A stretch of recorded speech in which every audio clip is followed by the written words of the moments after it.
Chapter 3. How Dorothy Saved the Scarecrow.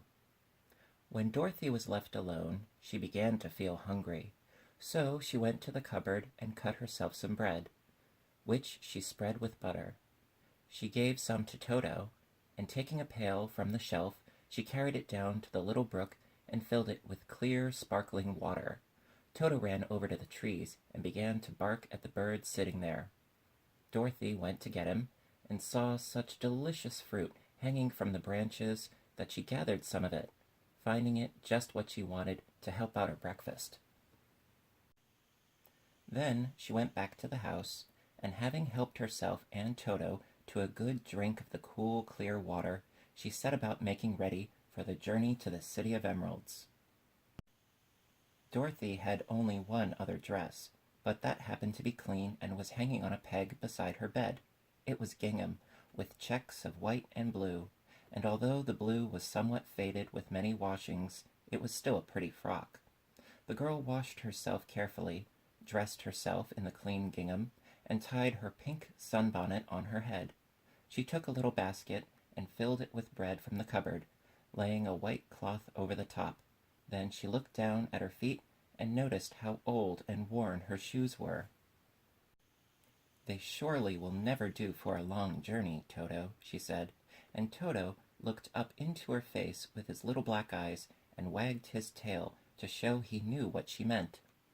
At that moment, Dorothy saw lying on the table the silver shoes that had belonged to the Witch of the East. "I wonder if they will fit me," she said to Toto. "They would be just the thing to take a long walk in, for they would not wear out." She took off her old leather shoes and tried on the silver ones, which fitted her as well as if they had been made for her. Finally, she picked up her basket. "Come along, Toto," she said. "We will go to the Emerald City and ask the Great Oz how to get back to Kansas again." She closed the door, locked it, and put the key carefully in the pocket of her dress, and so, with Toto trotting along soberly behind her, she started on her journey. There were several roads nearby, but it did not take her long to find the one paved with yellow brick.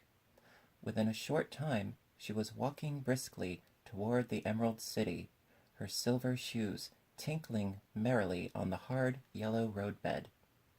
The sun shone bright, and the birds sang sweet, and Dorothy did not feel nearly as bad as you might think a little girl would who had been suddenly whisked away from her own country and set down in the midst of a strange land.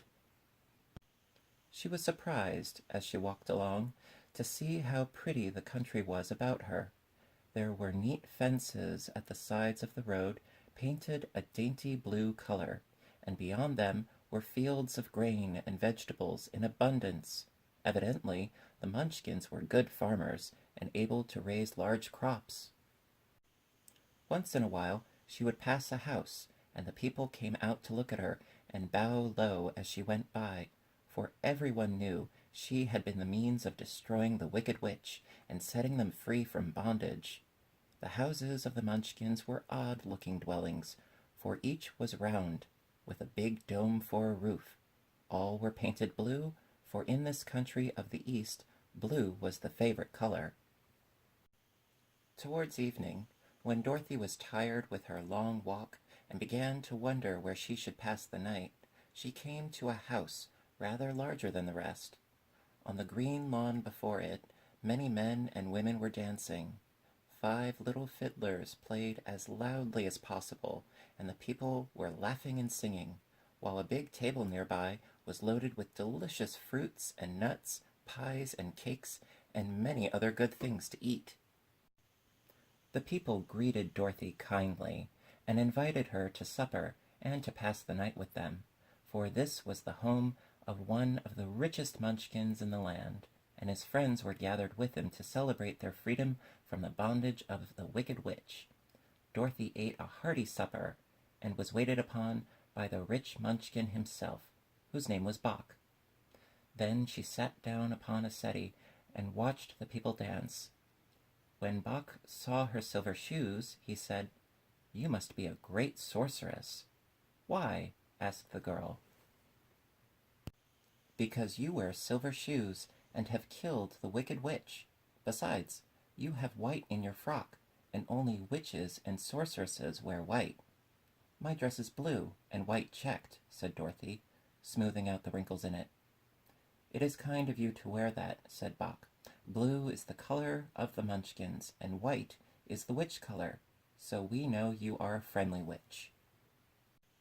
Dorothy did not know what to say to this, for all the people seemed to think her a witch, and she knew very well she was only an ordinary little girl who had come by the chance of a cyclone into a strange land.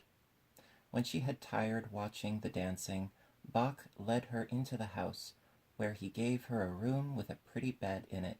The sheets were made of blue cloth, and Dorothy slept soundly in them till morning, with Toto curled up on the blue rug beside her. She ate a hearty breakfast, and watched a wee Munchkin baby, who played with Toto and pulled his tail and crowed and laughed in a way that greatly amused Dorothy.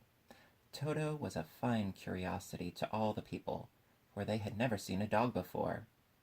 "How far is it to the Emerald City?" the girl asked. "I do not know," answered Bock gravely, "for I have never been there. It is better for people to keep away from Oz, unless they have business with him. But it is a long way to the Emerald City, and it will take you many days.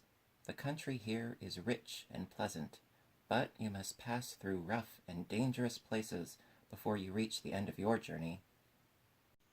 This worried Dorothy a little, but she knew that only the great Oz could help her get to Kansas again, so she bravely resolved not to turn back. She bade her friends good-bye and again started along the road of yellow brick. When she had gone several miles, she thought she would stop to rest, and so climbed to the top of the fence beside the road and sat down.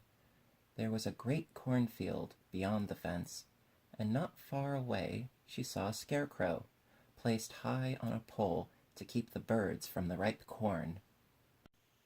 Dorothy leaned her chin upon her hand and gazed thoughtfully at the scarecrow.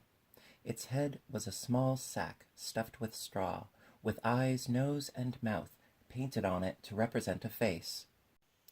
An old pointed blue hat that had belonged to some Munchkin was perched on this head, and the rest of the figure was a blue suit of clothes, worn and faded, which had also been stuffed with straw. On the feet were some old boots with blue tops, such as every man wore in this country, and the figure was raised above the stalks of corn by means of the pole stuck up its back. While Dorothy was looking earnestly into the queer painted face of the scarecrow, she was surprised to see one of the eyes slowly wink at her. She thought she must have been mistaken at first, for none of the scarecrows in Kansas ever wink. But presently the figure nodded its head to her in a friendly way. Then she climbed down from the fence and walked up to it, while Toto ran around the pole and barked. "Good day," said the scarecrow, in a rather husky voice. "Did you speak?" asked the girl in wonder. "Certainly," answered the scarecrow. "How do you do?" "I'm pretty well, thank you," replied Dorothy politely. "How do you do?" "I'm not feeling well," said the scarecrow with a smile, "for it is very tedious being perched up here night and day to scare away crows." "Can't you get down?" asked Dorothy. "No, for this pole is stuck up my back. If you will please take away the pole, I shall be greatly obliged to you." Dorothy reached up both arms and lifted the figure off the pole, for being stuffed with straw, it was quite light. "Thank you very much," said the scarecrow, when he had been set down on the ground. "I feel like a new man."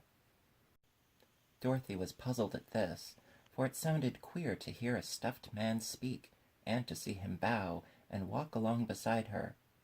"Who are you?" asked the scarecrow, when he had stretched himself and yawned. "And where are you going?" "My name is Dorothy," said the girl, "and I am going to the Emerald City to ask the great Oz to send me back to Kansas." "Where is the Emerald City?" he inquired, "and who is Oz?" "Why, don't you know?" she returned in surprise. "No, indeed, I don't know anything. You see, I am stuffed, so I have no brains at all." he answered sadly. "Oh," said Dorothy, "I'm awfully sorry for you. Do you think," he asked, "if I go to the Emerald City with you, that the great Oz would give me some brains?" "I cannot tell," she returned, "but you may come with me if you like. If Oz will not give you any brains, you will be no worse off than you are now." "That is true," said the Scarecrow. "You see," he continued confidentially, "I don't mind my legs and arms and body being stuffed, because I cannot get hurt. If anyone treads on my toes or sticks a pin into me, it doesn't matter, for I can't feel it. But I do not want people to call me a fool, and if my head stays stuffed with straw instead of with brains, as yours is, how am I ever going to know anything?" "I understand how you feel," said the little girl, who was truly sorry for him. "If you will come with me, I'll ask Oz to do all he can for you." "Thank you," he answered gratefully. They walked back to the road, Dorothy helped him over the fence, and they started along the path of yellow brick for the Emerald City. Toto did not like this addition to the party, at first. He smelled around the stuffed man as if he suspected there might be a nest of rats in the straw, and he often growled in an unfriendly way at the Scarecrow. "Don't mind Toto," said Dorothy to her new friend. "He never bites." "Oh, I'm not afraid," replied the Scarecrow. "He can't hurt the straw. Do let me carry that basket for you. I shall not mind it, for I can't get tired. I'll tell you a secret," he continued, as he walked along. "There is only one thing in the world I am afraid of." "What is that?" asked Dorothy. "The Munchkin farmer who made you?" "No," answered the Scarecrow. "It's a lighted match."